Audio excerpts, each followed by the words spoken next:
Je pourrais vous raconter l'histoire des filles du roi comme un tout.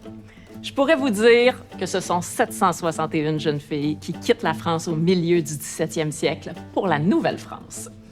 Il y en a 5 ou 6 qui viennent de pays comme l'Allemagne, l'Angleterre, la Belgique ou la Suisse.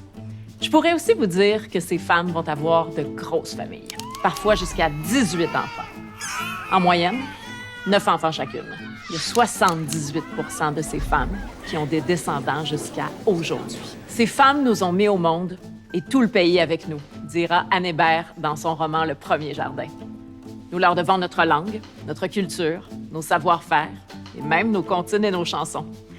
Mais n'oublions pas que les filles du roi, ce sont surtout des récits individuels.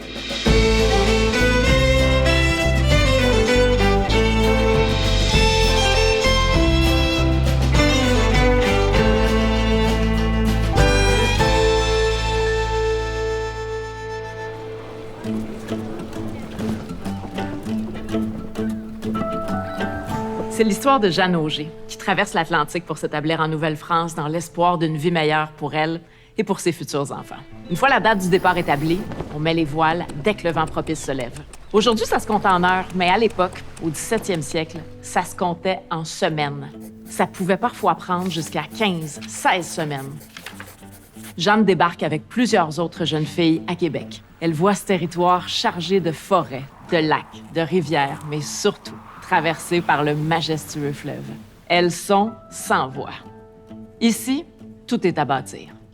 Du courage, il en faut. En 1667, la colonie ne compte que 4000 âmes. C'est bien peu. On manque de tout. On manque surtout de filles à marier, comme on disait à l'époque. Après leurs 36 mois de travail en Nouvelle-France, les hommes doivent se marier pour obtenir une terre. Or, selon les endroits, il y a de 6 à 14 hommes pour une femme. Ne trouvant pas d'épouse, la majorité des hommes retournent en France.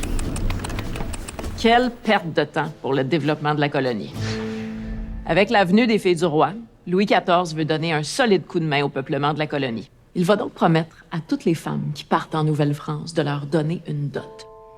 À l'époque, la dot, c'est de rigueur pour toute jeune fille qui veut se marier. Les 2/3 des filles qui traversent l'Atlantique sont des orphelines. Les autres sont de jeunes veuves avec 1 ou 2 enfants en bas âge. En leur offrant une dot composée de vêtements chauds, de nourriture et de semences pour leur futur potager, le roi agit comme un père envers toutes ces femmes. Voilà pourquoi elles sont surnommées les filles du roi.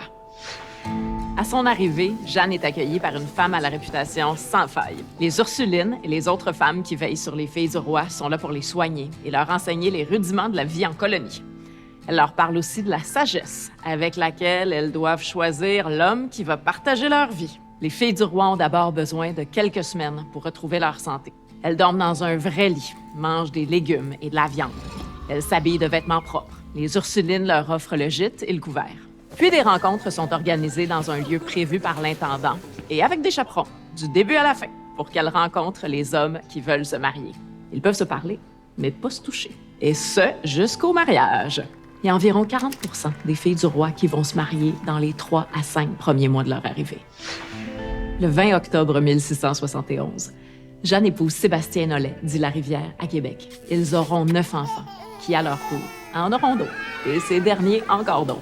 Après le mariage, l'urgence, c'est de se construire rapidement une cabane avant que le froid et la neige arrivent. 4 murs, un toit et un âne. Les nouveaux couples doivent parfaire leur habitation tout au long de l'hiver. Il y a plusieurs couples qui ont le malheur de perdre des enfants encore jeunes, quand ceux-ci ne meurent pas à l'accouchement.